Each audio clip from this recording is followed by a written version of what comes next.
ایک اور بدعت ہمارے اس معاشرے میں ہے، جو بندہ اعتکاف میں بیٹھتا ہے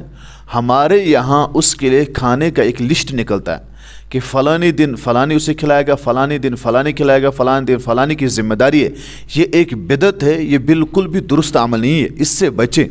یاد رکھیے جو اعتکاف میں بیٹھا ہے وہ اللہ کے رضا کے لیے بیٹھا ہے، وہ خود اپنا کھائے گا۔ پھر محلے میں جسے توفیق ہو کہ یہ بندہ اعتکاف میں بیٹھا میں اس کو کھلاؤں گا، وہ کھلانا چاہے۔ لیکن یہ جو آپ اعتکاف میں جو مسجد کا ذمہ دار بڑا ہوتا ہے پھر لسٹ نکالتا ہے کہ لسٹ ہے، یہ کھلائے گا، یہ کھلائے، یہ کھلائے گا، یہ بالکل غلط ہے، یہ بدعت ہے اور یہ رسم ہے۔ اور اس کا نقصان یہ ہے کہ بعض دفعہ کچھ لوگ تو اسی وجہ سے بیٹھتے ہیں اعتکاف میں، چلو کھانے آئیں گے، صحت بنائیں گے، اچھا کھانا ملے گا۔ اب دیکھیے اب بنیاد کیا بنی، یہ نیت بھی بگڑ جاتی ہے، کھانا اچھا آ رہا ہے صبح و شام، پھر دوسرا کہتا ہے اگلے سال میں بھی بیٹھوں گا، صبح شام دعوتیں آ رہی ہیں، پھر یہ بھی دیکھتے لوگ کس نے کیا لایا تھا، پھر باتیں ہوتی ہے اس کی باری تھی اس نے تو سبزی لائی تھی، اس کی باری تھی اس نے یہ لایا تھا، ہاں اس نے اچھا بھیجا تھا، یہ سب پھر کہتے ہیں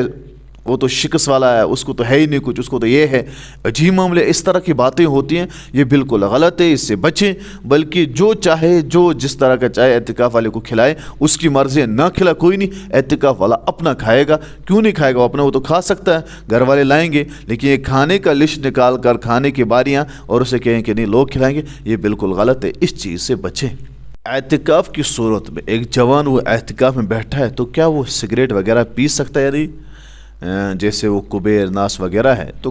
کوئی بندہ اس کا عادی ہوتا ہے، اب وہ اعتکاف میں بیٹھا، اسے چھوٹ نہیں رہی ہے تو وہ یہ چیزیں کر سکتا ہے یا نہیں؟ اس کے لیے ہے کہ اس کے لیے جائز ہے اعتکاف کی صورت میں یہ نشے کرنا جو حرام نہیں ہے، چرس وغیرہ تو حرام ہے، یہ چھوٹے چھوٹے نشے جو حرام نہیں ہیں یہ وہ کر سکتا ہے۔ اب اس کی صورت کیا رہے گی، وہ بیت الخلا جائے گا کسی اور بہانے سے جو عذر ہے اسے، اسی اثنا میں اسی درمیان وہ وہاں سے سگریٹ بھی پی سکتا ہے، یا وہ اسی عشرہ میں وہ تھوڑے سے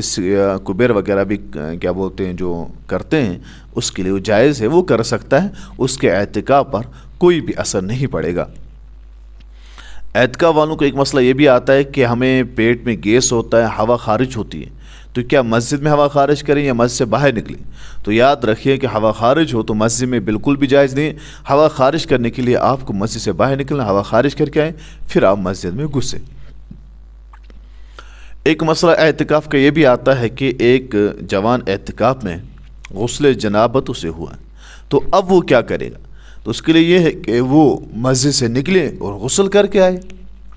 چاہے دن کو ہو یا رات کو، دونوں صورتوں میں اس کے اعتکاف پر کوئی اثر نہیں پڑے گا، وہ جائے وہ غسل کر کے آئے پھر مسجد میں واپس آ جائے۔ ایک اعتکاف والا بندہ وہ ہے جو کاروبار والا ہے، دکان والا، اسے وہ کام کرنا پڑتا ہے، اسے وہ کام بزنس وغیرہ، وہ اعتکاف بیٹھنا چاہتا ہے تو وہ اعتکاف کی صورت میں 1-2 گھنٹے نکالیں، اپنے بزنس کام کو بھی دے وہیں مسجد میں بیٹھ کر، اور وہ دے سکتا ہے، البتہ وہ بھی اعتکاف بیٹھ سکتا ہے، اس کے اعتکاف پر کوئی اثر نہیں پڑے گا۔